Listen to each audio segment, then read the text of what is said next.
O que está por trás dos tumultos e paralisações dos caminhoneiros pelo Brasil afora? Foi a vitória do candidato Lula? Não. A coisa vai muito mais além. Trata-se do sentimento de impotência que tomou conta da categoria e de vários outros apoiadores e simpatizantes da mesma causa. A impotência vem do fato de não poder checar se o voto dado foi mesmo para o candidato escolhido. No passado, quando a dúvida pairava, se pedia a recontagem. Mas com o atual sistema eleitoral, o brasileiro não ficou sequer com o direito a um pequeno recibo com o nome do candidato que votou.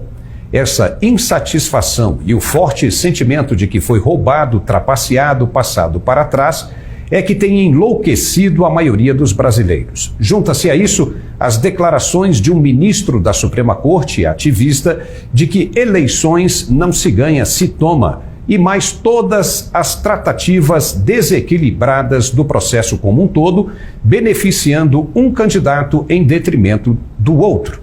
Tudo isso e mais algumas coisas trazem a sensação de revolta e impotência.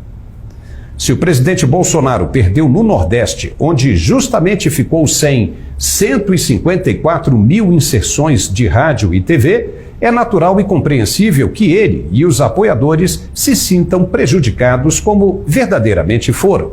Quem sabe se ele tivesse tido as inserções corretas, o número de eleitores não teria sido maior.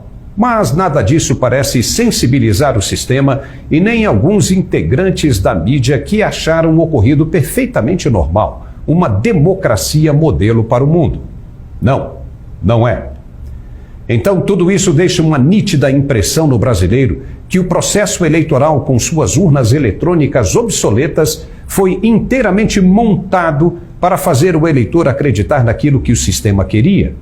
É por isso que estão acontecendo as manifestações. Se o processo eleitoral fosse claro e transparente, resultado nenhum seria contestado. Até o macaco Tião, se fosse eleito, assumiria sem contestações. Lembra do macaco Tião, que foi eleito em protesto em um pleito no Rio de Janeiro? Pois é, do jeito que está o nosso sistema eleitoral, só fica a impressão de fraude. Aquele que não deve, não teme coisa alguma. Então, por que tanta luta para dizer que tudo era confiável? Empurrar uma decisão goela abaixo, com base no que diz um pequeno grupo de controle, não é suficiente para calar aquele que anseia por justiça. Não tem jeito. O Brasil está perto do caos verdadeiro como nunca acontecido antes na história do país. Essa gente não quer e não aceita o comunismo e vai fazer de tudo para que as ideias socialistas não sejam implementadas no país como na Venezuela, Argentina, Colômbia, Cuba e Nicarágua. O povo ficou apavorado. O desabastecimento começa a se fazer notório nas grandes capitais. E isso preocupa de verdade.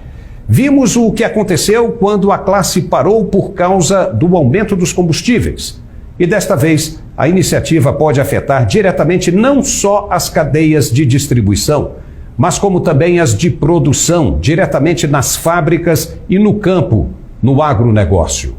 E para piorar ainda mais a situação, o presidente eleito se encontrou com o líder da Argentina, Alberto Fernandes, prometendo a união da América Latina de esquerda e confirmando uma mesma linha de pensamento única. Isso é ou não é jogar lenha na fogueira sem se preocupar com o que pensa a outra metade do povo brasileiro? Me diga. O presidente eleito começa com o pé esquerdo. Terá um imenso desafio para conciliar a metade que não votou nele e que estará o tempo todo de olho nos seus atos. Por esta razão, talvez fosse mais prudente nesse primeiro momento de choque de realidades deixar a América Latina de lado e focar no crescimento do Brasil como nação de grande representatividade econômica mundial. Vai pegar um país arrumadinho, com queda de desemprego e caixas do Tesouro abarrotadas de recursos para fazer as reformas que o país tanto precisa.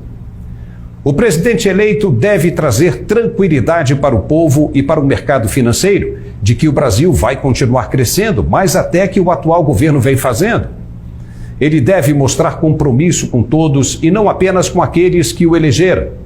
Não deve ter sentimentos de exclusão e nem de revanchismos.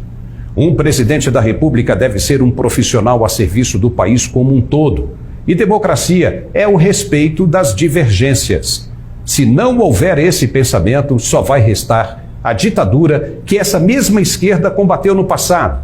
Não pode agora fazer exatamente como aqueles que ela combateu. Não pode impor censura e perseguições. Ao invés disso, tem de ganhar a confiança do povo para estar sempre com credibilidade e seriedade.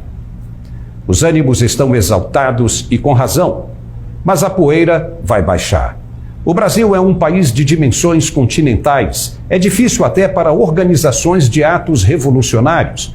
Então é preciso ter calma, respirar, pensar e, se tiverem desacordo, que esse pleito sirva de exemplo para eleições futuras.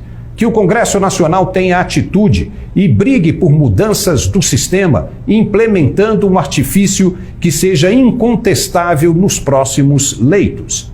Afinal, nada ainda atingiu a perfeição e devemos sempre estar no caminho do aprimoramento. Caso contrário, teremos dúvidas intermináveis sobre quem leva a melhor. A coisa é simples, basta ter inteligência para operar. Ficamos por aqui. Um forte abraço. Quai, seu app de vídeos curtos.